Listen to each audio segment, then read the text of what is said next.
This is the Weather Lounge here at WeatherWorks. Hello, everyone, and welcome back to the Weather Lounge, your favorite go-to podcast about weather. I'm your host, meteorologist Brad Miller, and I'm flying solo today, but don't despair, my co-host, Mike Mahalik, will be back for our next podcast in 2 weeks. I would like to thank you for joining us from our WeatherWorks headquarters here in Hackettstown, New Jersey. And hey, it's now June, and the vernal equinox is only a few weeks away. So that brings us to our summer outlook and what to expect for the upcoming Atlantic hurricane season. And joining me today is Kyle Leahy. Kyle Leahy. 3-2. And joining me today is Kyle Leahy. He is a meteorologist also here at WeatherWorks and specializes in long-range forecasts and the tropics. He and fellow WeatherWorks meteorologist Kevin Winters put these outlooks together, and we'll discuss this all after a short break. So don't go away. Hey everybody, well, how many times have you been burned by a weather forecast? Well, probably a few, and it might have cost your business thousands. WeatherWorks is different. We have over 30 meteorologists to give you forecasts, notifications, and weather advice 24/7. Now that could certainly help when it comes down to making those crucial decisions, but there are even more products than that in which WeatherWorks offers, from weather data to historical reports. Call us at 908-850-8600 or visit us on the web at weatherworksinc.com. And oh, don't forget, when you think weather, think WeatherWorks. Okay, welcome back to the podcast, and today we are talking about the forecast for this summer and what to expect in the Atlantic hurricane season. Also, can the upcoming summer pattern have an impact on next winter? So we'll answer all that, and joining me for all these answers is WeatherWorks meteorologist. No, that's too much WeatherWorks. All right, start with. Yeah. All right, 3-2. Okay, welcome back to the podcast, and today we're talking about the forecast for this summer and what the Atlantic hurricane season will look like. Also, can this upcoming summer pattern have an impact on what to expect for next winter? And joining me for all these answers is meteorologist Kyle Leahy. Kyle, thank you for your time today and joining us here in the Weather Lounge. No problem, Brad. It's always a good time talking to you guys. All right, so let's start off with the tropical outlook first. Since we're already into June, the hurricane season has, quote, technically begun just about a week ago. And, Kyle, before we get into the outlook for this upcoming season, let's go back to January because our first named storm is Arlene. But technically now we've already had our first closed low and our first, I guess, storm of the season. Yeah, technically, the kind of NHC just sort of recently kind of just brought that storm into being. I mean, that was just kind of like a low pressure system off the coast, and they kind of just went back and deemed it kind of warm core enough, which is kind of how they determine like just kind of your run of the mill low pressure system that we see all the time in the winter to like an actual tropical system. But I believe it was subtropical. I don't even think they designated it as tropical. So may have seen that kind of pop up in some like weather circles, but in terms of like actual like named storms, it didn't really make the cut. Yeah, we'll get into the names, but so Arlene's going to be our first named storm of the year. And and we do go by other outlooks that are out there. They're very public. Colorado State and also National Hurricane Center, NOAA. Also, they're both forecasting kind of an average season. Is this kind of what you and Kevin are seeing for this upcoming year? So probably around average, if not slightly below. So we're not. This is a pretty far departure from like the last couple of years where it was like either above average to even some vendors even going like hyperactive. So yeah, this is definitely a bit of a switch. So if anywhere, probably slightly below average, but nothing like completely dead by any means. Right. So as of right now here at WeatherWorks, we're going for an average of 10 to 14 named storms this year. 3 to 7 of those turning into hurricanes, and 1 to 3 of those becoming a major hurricane. And that, of course, is Category 3 or higher. So what goes into your outlooks, Kyle? What do you and Kevin kind of really look at? I mean, the buzzword, of course, this upcoming summer is, we're transitioning into an El Nino. And how much of how much of that goes into the forecast reasoning? So the El Nino or La Nina or just ENSO is generally a pretty big deal because that'll generally lead to like more or less wind shear, which wind shear is just the difference in wind as you kind of go up in the atmosphere. And a rule of thumb is the more wind shear there is, the worse off any kind of tropical systems are. So with the La Nina that we've seen for the last couple of years, or really the last 3 years, those for the Atlantic are quite good for hurricanes, and now we're starting to finally switch to an El Nino, which is worse off for hurricanes. But the thing is, there's a bit of a lag between like the El Nino forming and actually seeing the effects of the El Nino. So, kind of weighing that in, although we could see potentially a decently strong El Nino event occurring, we could envision like a decently quick start to the season this year, since the La Nina really only ended a couple months ago. So we could still be seeing that kind of more favorable environment early on. Right, because there's got to be some kind of lag time between going from the La Nina into the El Nino, which again you even mentioned in the outlook, and that the influences, are probably going to take longer and longer. But typically with the El Nino going into El Nino, does that just mean more shear in the Atlantic? I mean, I know the water is pretty warm still, but what's the biggest deterrent for making it more of an average or even a below average season? Yeah, I think the shear is probably the most important factor. But yeah, as you said though, the waters in the Atlantic are very warm, so that's going to kind of help outweigh the stronger wind shear. Um, so it's kind of like a yin yang there. But I would probably bet, especially as we kind of get into like September and October, for the shear to kind of win out as the El Nino kind of establishes itself a bit more. Right. So that's kind of why you said, yeah, maybe an earlier start this year, because we're again in that transition until El Nino does get a little bit more, solidly intact as we head towards, which again, and that turns into actually the most active part of the hurricane season. As we all know, the peak is, that September 10th or 9th, and Yeah, around there. It's like late August into kind of like late September. right. So as for tracks this upcoming year, does that change much? I mean, what are we looking at for like a long track hurricane? Basically, for some of our other listeners, maybe a long track hurricane basically is something that comes off of Africa and goes all the way across the Atlantic, has a chance to really strengthen. But are we looking at more long track hurricanes, or are we going to have more like maybe just something that develops what we call homegrown off the coast of the United States somewhere, or maybe some Caribbean risks?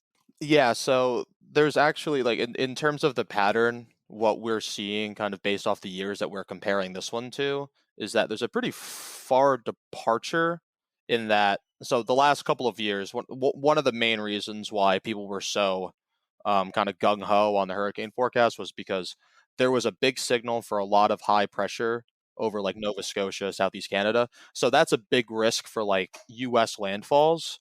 And now what we're seeing this year is that we're seeing both low pressure kind of in that area and also low pressure kind of in the plains and like the central US.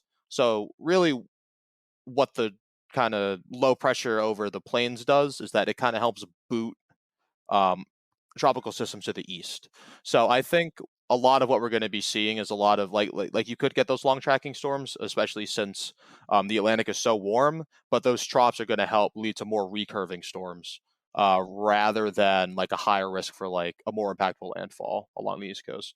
And to get a recurving storm, here in the Northeast, we like to see the trough actually set up somewhere nearby us or really over us, and that will deflect the storm, out into the Atlantic, because we don't need any hurricane nonsense up here this year. It's and of course, then you go back to Sandy, which was the biggest, I guess the oddest track that most meteorologists have ever seen, and that was just the old high pressure on top of low pressure, and we've seen it before. It was just perfect timing, where the high built in as the low was gonna maybe escape, but then the high or Sandy or the low or Sandy got pushed back towards the coast, of course, and we know what happened after that.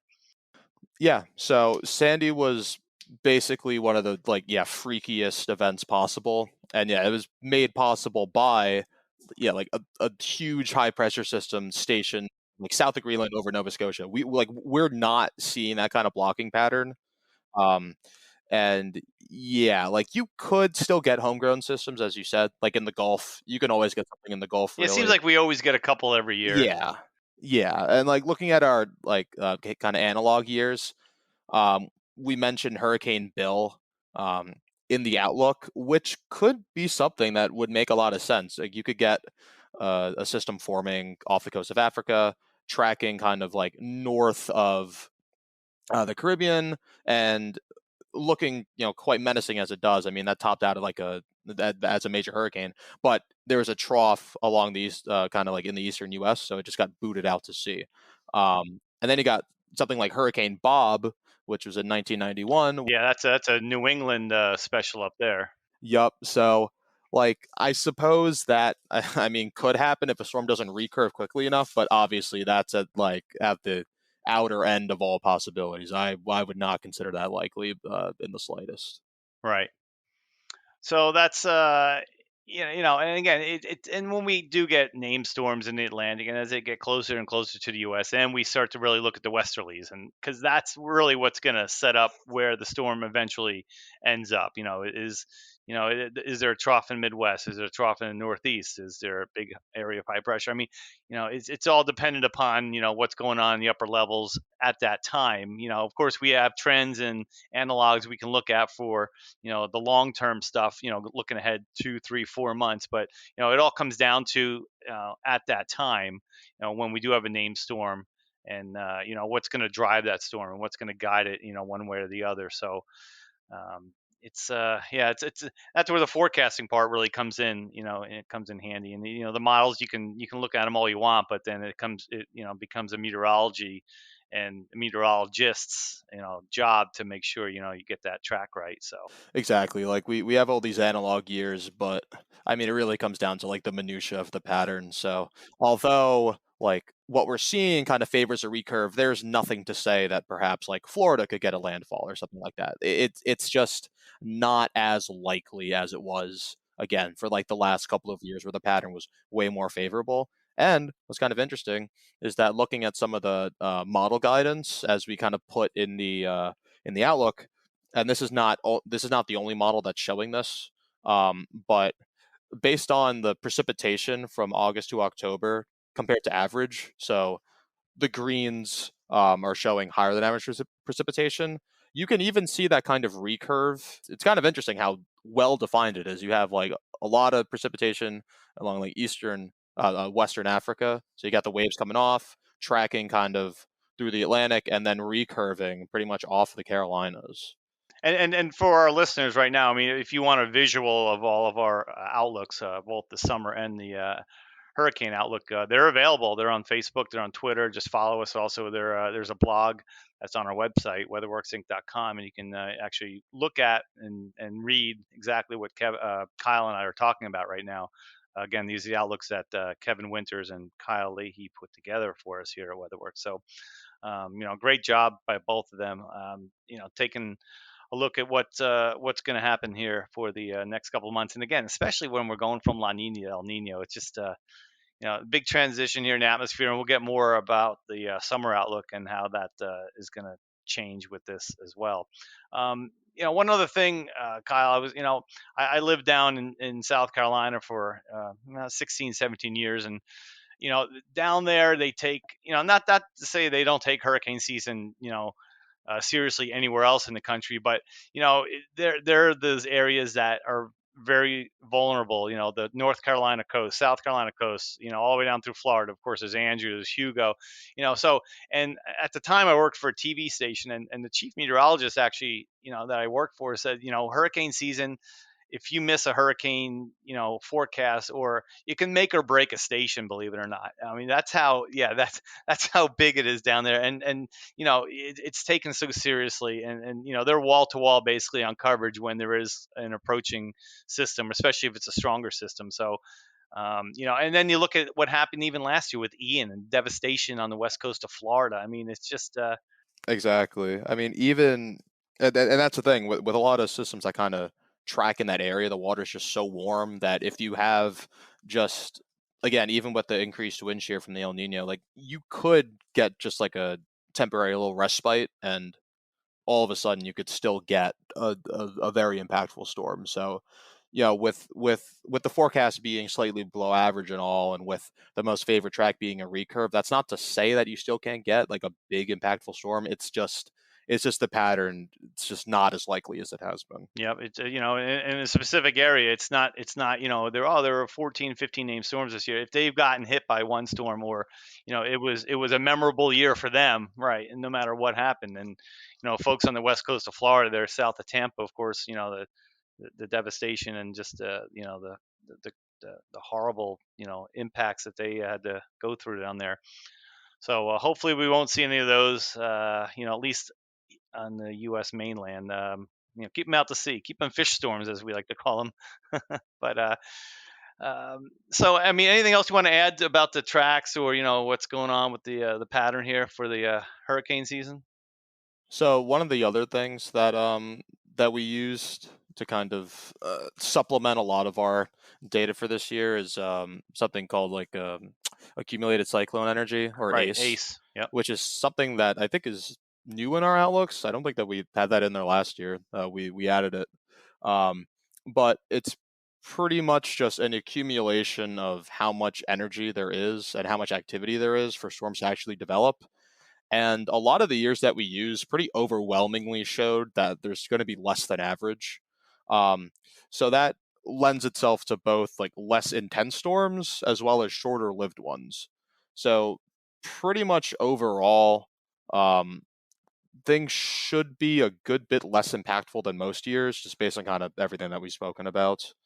Um, but um, again, there's all it really takes is one storm, so you can't really write anything off. But I was gonna say, I've seen hurricane seasons where you get like two really strong storms that last a week or two, and it'll accumulate. It'll make up 75 to 8% of that total ACE for the year. yep, that's really all it takes. And then like in terms of even like the strike probabilities, that we also have in the outlook, they're pretty much lower than average across the board.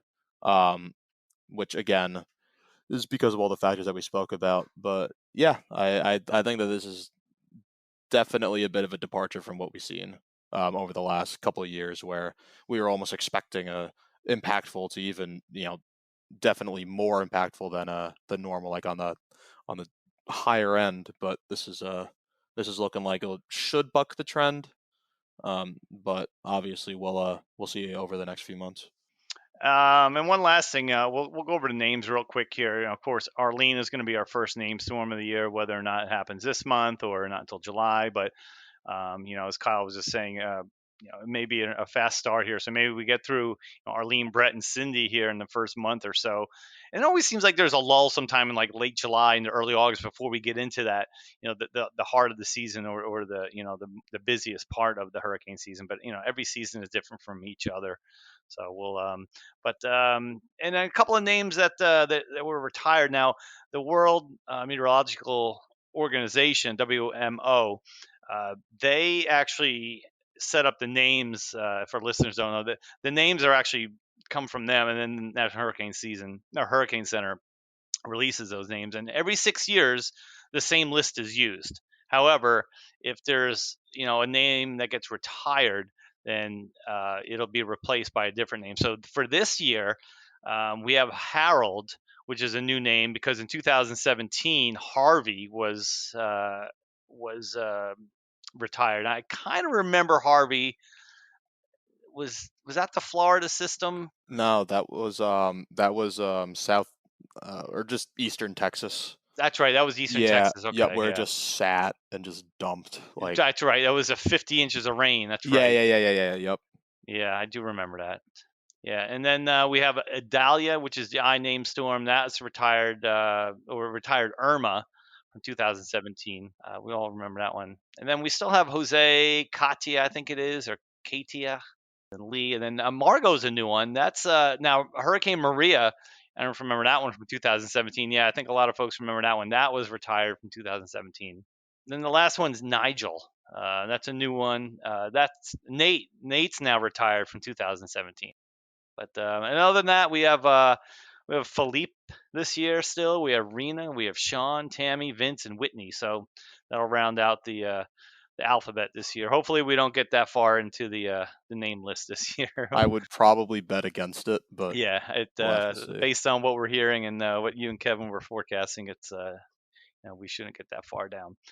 All right, let's shift gears now, Kyle, and let's move into the upcoming summer outlook. And again, a lot of the same details go into this forecast as it does probably for the hurricane season. May not involve the same exact ones, but we're talking about ENSO, when we're talking about El Nino, the transition into El Nino.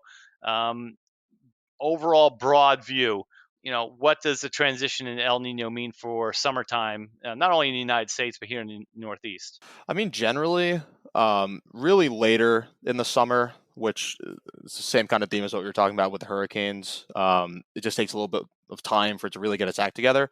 But generally speaking, kind of most of the time with El Ninos, you're going to end up with a pretty warm summer, especially in the plains, which is again what we're seeing. Like pretty overwhelmingly, most of the heat is going to be centered in the plains, which makes sense even more so because they've been experiencing a pretty good drought. Like I'm not sure if it's still in the exceptional category, which is the highest category, in like Kansas around there.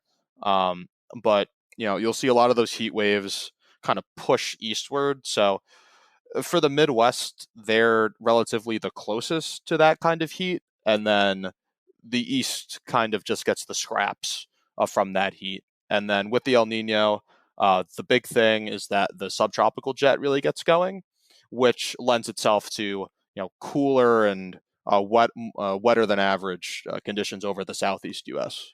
And so far this year, a lot of the heat's been kind of parked over the northwestern United States and over in Western Canada, and we here in the Northeast, we see this because a lot of that heat is creating a lot of forest fires in Western Canada, and we've been dealing with this really for a good month now here in the Northeast, where we'll get nice blue skies and sunshine, but there'll be that smoky haze that kind of drifts all the way across the all the way across Canada and then kind of dives into the Northeast. So, we've seen several instances of that. Other than like after a cold front goes through, then it might clear us out for a couple of days, but then we'll start to see that smokiness again. And it's kind of eerie. It actually lends to some really nice sunrises and sunsets, but it definitely blocks out the sun in the middle of the day and it makes it look kind of like almost like a milky overcast. Yep. I mean, yeah, that was due to just a huge high pressure system that set up over Western Canada. It broke records. So we're seeing a bit of a respite from that now. We're kind of seeing more changeable conditions there. But the thing is, as we head back into June, looking at some of the longer range guidance, it seems like that kind of pattern is going to set up more, which again is pretty typical of El Ninos, where you have kind of a high pressure enriching building into really like the plains or Rockies, which is why we have such a strong signal for warmth to the east of that ridge, which is again kind of in the plains, upper Midwest. So with that kind of a pattern, here in the Northeast, and that keeps us a little bit more maybe the northwest flow, maybe as the ridge bumps east a little bit, then we do warm up. So maybe not as long standing heat waves here, at least in the beginning of the summer, but how does that unfold as we go further in like July and August, and even in September? Yeah, so we're gonna kind of see that ridge, tick eastward. We could see a few kind of bursts of heat push through as we head kind of like mid-late month, but really once you get into August, that's when you start to see more persistent heat. But one of the bigger things, or really one of the main differences, as you alluded to with the Northwest flow, is that this is going to be a bit of a departure from the last couple of summers, where we get a lot of really like humid heat with really warm overnight lows. Yeah, like because that's due to high pressure in like the Western Atlantic. And the thing with the El Nino is that as that kind of gets going, you really kind of start to see low pressure start to take its place. So with the northwest flow, you'll be seeing kind of more dry heat waves rather than kind of just the really, like high dew point kind of heat. And that's not to say that it can't happen or anything like that, but it's probably not going to be as frequent as it was. And yeah, and tell you, we all know here in the Northeast we've had a fairly dry spring. We had a couple of shots of rain.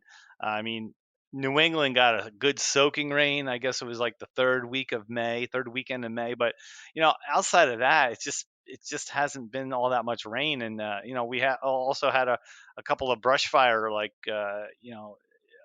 higher risks for that back in May as well. So, we could use the rain, that's for sure. So, what are we looking at with that? I mean, obviously, with this northwest flow, it doesn't bode well for any kind of good soaking rainfall going, at least the rest of this month. As we've seen kind of in the beginning of the month, we've kind of been sitting under um, this kind of big ridge over Canada. So it's been dry. But with that western ridge setting up, kind of over, Western Canada, the Rockies, there's even a hint of some blocking developing, kind of, or just high pressure over Greenland developing. So that likely leads to a trough setting up over us. So this isn't the same kind of signal that you'd see, I don't know, like in the spring and the winter, where a trough usually leads to like bigger systems because in the summer it's just tougher to get those. But generally, I mean, that seems relatively unsettled. So even though, the start of the month has been quite dry, um, I think that we should see a break in that, which is kind of what we alluded to in the outlook, where you'll see, more frequent cold fronts. You'll see a better chance to see some showers and storms, and with the ridge, kind of in the plains and the, like Rockies, Western Canada, that's where you can start to see like some bigger convective systems start to push through, which is very. Derechos? I wouldn't completely rule it out. The big With that kind of buzzword, yeah, the pattern, big yeah. summertime buzzword. Yeah, exactly. But I mean, with that kind of pattern, just kind of squall lines, some decent cold fronts, and just perhaps even a more organized low pressure system, even though they're tougher to get in the summer. With that kind of pattern, it's certainly a possibility as we kind of head into like mid late month. Yeah, so yeah, we can use the rain, that's for sure. We don't need the severe weather, but there's a lot of places that they're a good 2-3 inches below normal already, going back to beginning of May. Except in like parts of eastern New England, but again, that was just from that one system, and it's just but we'll see how it goes forward. And so moving on to July and August, like you said, then we're going to start to bake a little bit more, at least here in the Northeast. I think so. I would say July, like to start off, you're probably not going to be like particularly hot. Again, it's probably going to be a bit of a transition from, I wouldn't say a cooler June by any stretch, but definitely a more like seasonable one as opposed Seasonable, to the right? summers that we've been getting where it's just hot. Um, but it's probably going to be, yeah, hotter and drier in July and definitely into August. But again, the main difference is that um, at least last year and the year beforehand, when we were thinking hotter, it was probably going to be a bit wetter because you're transporting kind of southern air. With this kind of pattern that we're seeing, you're actually going to be, you're going to be kind of on that northwesterly flow or westerly flow. But the difference is that like the warmest air is to the west instead of kind of to the south. So you're going to be getting those heat waves from the plains pushing eastward instead. So hotter and drier is definitely a possibility as opposed to hotter and wetter.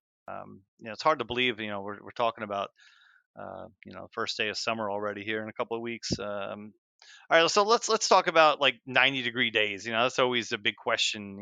Here in the Northeast, at least, are we looking at will that push us above average for like I-95 corridor areas or? I would probably lean more towards just kind of the more urbanized areas, but in terms of like the number of 90-degree days, it doesn't look like particularly lower than normal, but it's definitely not like on the higher side. I mean, if anything, I would lean towards a bit less of those, but I could see it just being kind of just pretty much average in line with a 10-year average. However, for like the Midwest though, it's kind of on the other side where they're going to be closer to the heat. And in terms of any kind of really rainfall or just compared to average, looks like Midwest Ohio Valley is probably going to be like the warmest and driest, and then the Northeast is probably just going to be like a bit warmer and a bit drier. Um, And talking about the hurricanes, one of the main reasons why we were thinking a bit wetter than average for a good portion of the Northeast last year was because of the tropics. And since it doesn't look as as active, you kind of don't really get the benefit of getting like a tropical remnant to just I was give going a to say that quick. we got a lot of remnants actually last couple of years here. Yeah. So we don't really have. I mean, of course, there still could be something, but as of right now, we can't really lean on that as much. So it's a bit tougher to get bigger systems that just kind of dump rain on a big area. Yeah, I mean, and kudos to you and Kevin. I mean, long range forecasting is not easy. We lean on that heavily, and especially in the winter too, as we look ahead to wintertime long range forecast as well. Yeah, Um, exactly. so last thing I want to mention here about the summer outlook. Talk to us a little bit about the North Pacific Ocean temperature. What is? I mean, I know it has something to do with the ENSO, and how does that compare to, or how does that, I guess, focus the long range forecast here in the United States when you're talking about the cooler waters in the Pacific? Yeah, so that's generally more of like a winter thing. I mean, you could probably say that about most of like the pattern stuff because in the summer everything kind of just gets washed out. But we're kind of still stuck in that negative PDO PDO, phase, yeah, which we had all which last winter. yeah, it's been very, very persistent. So basically, all that is you have warmer waters kind of closer to Japan and near the Aleutian Islands near Alaska, and colder waters compared to average along the west coast and in like the Gulf of Alaska. So we're still in that negative state, which lends itself to the eastern U.S. being a bit warmer than average. But the thing is, we're probably going to see that break down a bit as the El Nino gets established. It's starting to break down a bit now. It's not as negative as it was, which kind of lends itself to how negative it was. It was ridiculously negative. Well, this is why the West Coast got so much snow, and they were so active last winter. Yeah, that's one of the biggest factors. But yeah, so we're probably going to still see that negative PDO pretty much throughout summer. I doubt it. I mean, it could flip by the time we get to or at least kind of become neutral by the time we get to fall and winter. But probably through summer, it's likely just going to remain negative. Like these kind of patterns don't flip too quickly. I mean the D in PDO stands for decadal. So these kind of things last for a long time. It'll probably lead to like a better chance of heat waves, particularly again like later in the summer. It doesn't have the same kind of push as it does in the winter. Sure, yeah, but it's still an influence, but not as influential as it would be in the winter. Exactly, because like you could have like in the winter, a trough on the west coast almost always leads to a ridge in the east. But in the summer, you could have a trough on the along the west coast. You could have a ridge in the plains and a trough in the east. Right, like an omega block kind of setup. Exactly. So everything's a bit more washed out. So Right. it doesn't have the same kind of influence. Yeah. All right, so you know what? That's a good segue for our final portion here of the podcast. So, we're talking about going from La Nina into El Nino. We're transitioning this upcoming summer. So, there's kind of got to be some building blocks then to maybe some hints to next winter. What would this kind of a pattern, if it does continue, which it's expected to, turn into an El Nino, full blown El Nino? What would this lend to next winter? A weak El Nino, moderate El Nino, strong El Nino. How does this all compare for next year? Yeah, exactly. So, pretty much the stronger the El Nino is, the more influence it has. So, if you have a weak El Nino, it's not really going to exert that much of an influence. I mean, they do, but once you really get into moderate, strong, and then even super, which is what we saw in 2015, 2016, that winter, the influence increases.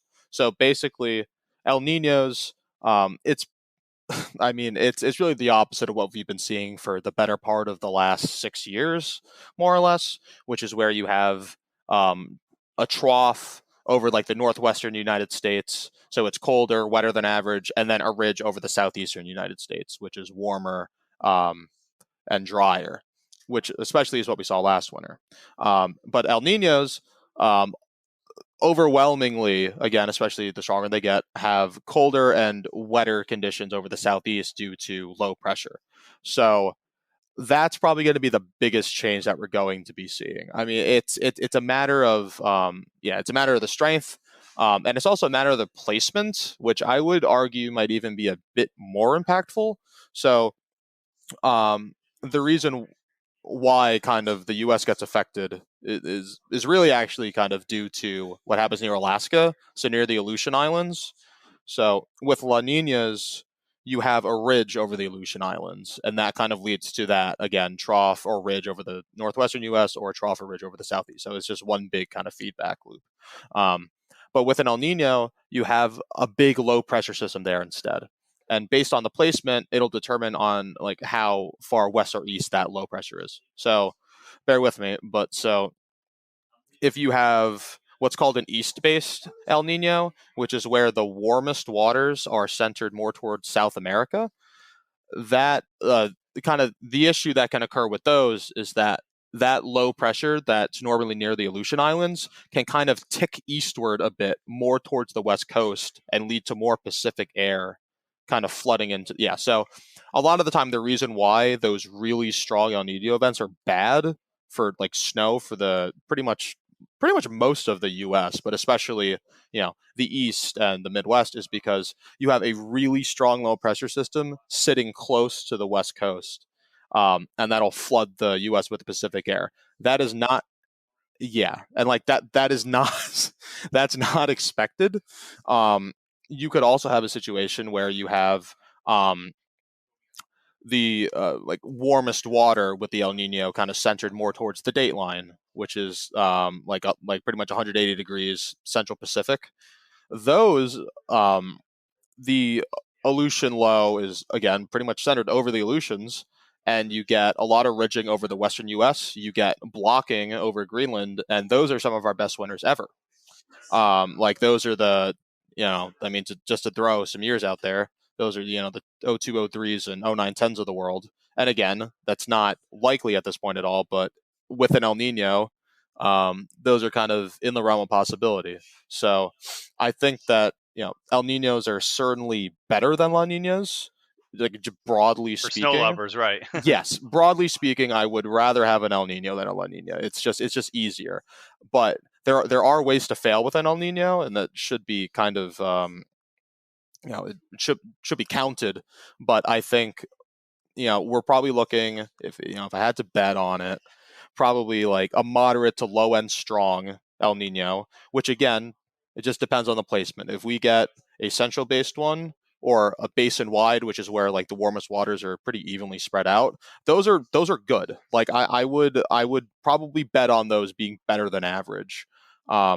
But if it ends up more east based, then you're kind of going to have to run the risk of there being some warmer periods, and it's just a matter of where everything sets up. And to be quite frank, there's really just no way to tell right now. I mean, people might see things on on social media and stuff where people might be making some more declarative statements or saying that the El Nino is going to be very, very, very strong. And again, there's just really no way to tell. Well, we'll be watching for hints, I'm sure, as the summer goes on. I guess the first thing to do is, if you're a snow lover here in the Northeast, we got to get that PDO flipped to positive. It's probably going to get to neutral, which is right. fine. Even neutral is better than it has been. Sure. Yeah, neutral is okay because then you get the El Nino to kind of like work its magic if it's in the right spot. And if it's positive, which is an outside shot, but it could be possible, then that's definitely better. But again, I mean, I'm definitely more optimistic about this winter than most over the last, like 5 or 6 years. It's been a long time. So it's so neat, this is all, and this is what we call as meteorologists, it's all teleconnections. This is all goes around the globe. It's all different circulations and how they all, one helps the other and whatnot. And it's just something that we long range forecasters can look at. So what are your first hints? Like maybe like August we start to really notice, well, now we're starting to see this El Nino really take shape, and we can see this, the PDO is a lot more neutral versus just a couple of months ago on the Pacific. So is that a good time where you start really looking ahead, or you'll start to see hints at least? I mean, right now we're kind of exiting it, but there's something called even the spring predictability barrier, Okay. which is just kind of aptly named, because there have been so many times in March and April and even May where the models just completely flop because there's just nothing to really, like, everything's so washed out that there can be a lot of like positive or negative feedback, and a lot of these ENSO forecasts don't really pan out. So you kind of have to wait until the summer, and especially the late summer and the fall. Like once we're into September, we're probably going to have a good idea how this is going to go, because there's still a lot of disagreement on model guidance. Like there are some computer models, like the Canadian seasonal model, that have winter looking absolutely amazing. Like it looks great. Like you probably couldn't draw it up much better. And then you have like our model, the CFS, which is not like bad by any means, but it's definitely like a more kind of traditional, kind of more east-based El Nino, where you get those intrusions of Pacific air. And to be quite honest, either one can happen. It's just too early. Well, yeah, I mean, it's like I said, it's June. Things are going to change one way or the other, regardless. Again, the confidence though is high for El Nino to really take shape by next winter, and then we'll kind of just roll the dice from there. And now we just kind of sit back and see how it goes, and enjoy the summer, I guess, and the summer nights, and and get ready for next winter. But again, I want to thank you so much, Kyle, for joining us today here in the Weather Lounge. And Kevin Winters, of course, a big shout out. He's another long range forecaster with you, Kyle, and a great job for looking ahead for the summer. Yep, no problem. We'll back on there soon to Yeah, talk yeah, about yeah. We'll look forward to the winter preview. to talk about winter before we know it. Yep. You never. That's true. Once we hit the summer solstice, the days start getting shorter. Yep, basically, It's yeah. crazy. So that'll do it for this week's podcast. And again, if you want an idea what Kyle and I had just talked about for about the last 45 minutes visually, it is available in a blog on our website, weatherworksinc.com. And you can just find the blog section, and you can kind of look at everything we talked about, both the summer outlook and the Atlantic hurricane season. So that's something, a good read there, if you don't mind to check it out. And also, you can follow us on Facebook, Instagram, and Twitter, WeatherWorks, of course. And if you have any ideas for any upcoming episodes here in the Weather Lounge, you can email us at weatherlounge@weatherworksinc.com. And again, of course, if you're listening to us, you can find us on just about any podcast platform: Podbean, Apple, Google, Spotify, or Stitcher, etc., etc. So again, thank you so much for joining us. Mike Mahalik will be back with me in 2 weeks for our next podcast. Until then, enjoy the nice summertime weather.